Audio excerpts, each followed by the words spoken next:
Last week, ICV2 and Comic-Con.com put out their annual comic sales report, and we saw record-breaking growth and wonderful charts that said, wow, the American comic book industry is doing amazing. And that is true. Sales of comic books in America are doing amazing, mostly on the backs of manga and kids' graphic novels. And now I have some more details about that. ICV2 had a follow-up report talking about how manga had overtaken kids' graphic novels as the number one sales juggernaut in graphic novels, where a majority of growth in the North American comic book industry is being experienced at the moment.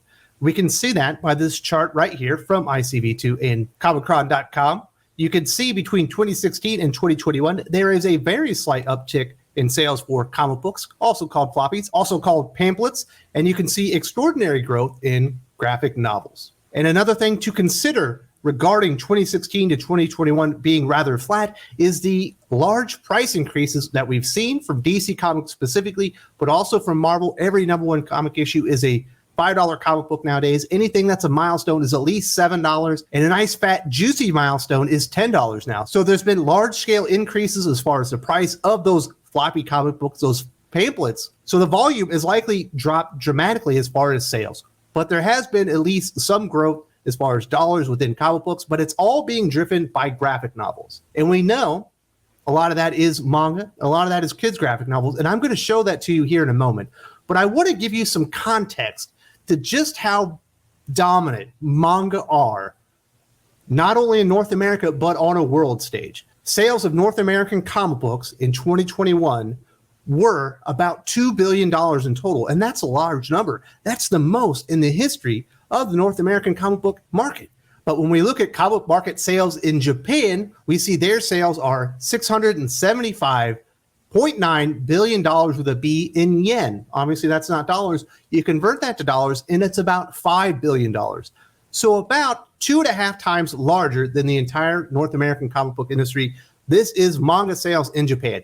That is enormous. And you see the breakdown. Look at that. Look at that new market evolve in Japan and where they're making most of that money in the home country where manga originated. It's a majority electronic comic books, digital sales, something that DC, Marvel, and the North American comic book publishers have yet to crack into. They have not figured out how to sell their comic books digitally because they're absolutely scared. They're petrified to offer digital comics at the same price as the physical comic books because comic shop owners, the direct market, got very mad at them and said, you can't do this. I think this is a clear indication they have made an enormous mistake with their strategy in the comic book market. Digital sales are very important, and they're driving the growth in the Japanese comic book market. You can see physical sales from 2014 to 2021 declined over time. There was a little bit of a rebound in the last couple of years, but generally speaking, they are declining while digital sales take off in Japan. So that is one enormous mistake that the North American comic book market, when I say North American comic book market, I'm talking about the publishers. I'm not just talking about all the market. I'm talking about the North American publishers, your DC Comics, your Marvel Comics, Image, all those kind of guys. Why aren't they doing anything digital? Japan and other countries have already fleshed this out and said it works, and it is a capital generator. Don't believe me? I saw this report basically on European comic book sales, and it kind of broke down the entire world market, and there's some very interesting things that can be gleaned from this report. They talk about the 4 largest comic markets in the world. The largest market in the entire world for comic books is Japan, with a 43% global market share. 43% of all revenues generated from comic book sales happen in Japan. The second largest is the United States with a 15% global share. Here's a big difference. 59% of Japan's comic book revenues are generated from digital. 8.7% of the United States market is generated through digital comic book sales. An enormous folly on the part of Marvel and DC Comics. It doesn't only work in Japan, although this is another Asian example. South Korea is the 3rd largest market for comic books in the world. They have an 11% market share for world comic book sales, with half of those sales being generated through digital sales going back all the way to 2015. The 4th largest comic book market in the world is France. They have an 8% market share, and only 3% of their sales are generated through digital comic books. You can see there's a big difference between the way Western comic book publishers are attacking the market and the way Eastern comic book publishers are attacking the market. One seems to be working better than the others. Hopefully the Western comic book market can catch up soon, because I love Shonen Jump, but I would love something even remotely similar from DC, Marvel, and the other US publishers getting together and offering an alternative to Shonen Jump, something that is actually priced correctly for digital comics that makes me want to pick up my phone or my tablet and actually read a comic book. Now, we do have more information about the US market itself. We do know graphic novel sales are enormous. They are growing, and that is where all the growth in the comic book market in North America is being generated.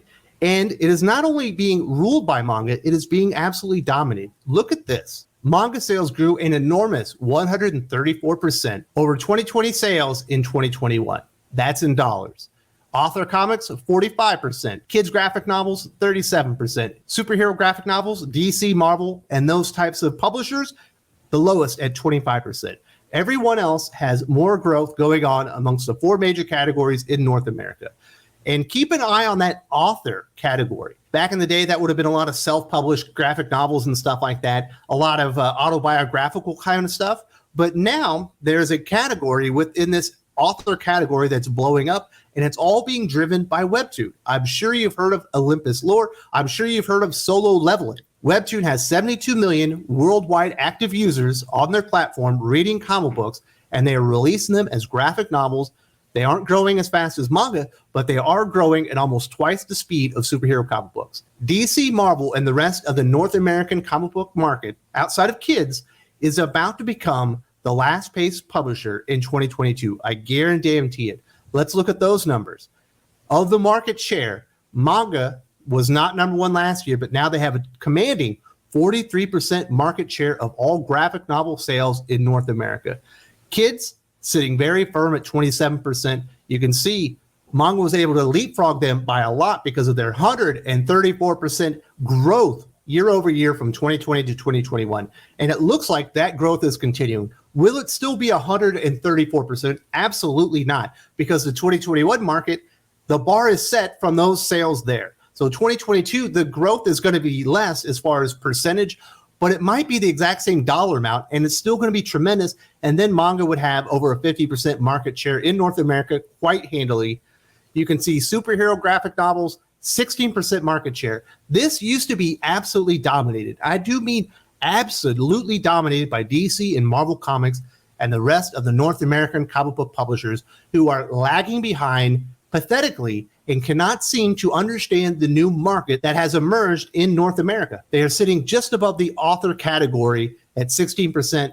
Author is at 15%. Remember, the author category is growing quite a bit faster than the superhero category, because we're starting to see all these Webtoon comic books that are very popular. 72 million worldwide active users on Webtoon. They're coming out in graphic novel format, and people are going out there and buying the collections. A lot of the growth worldwide, as far as manga, comic books, Webtoon, and all that stuff, it's all being driven by digital creation, digital revenues, digital markets.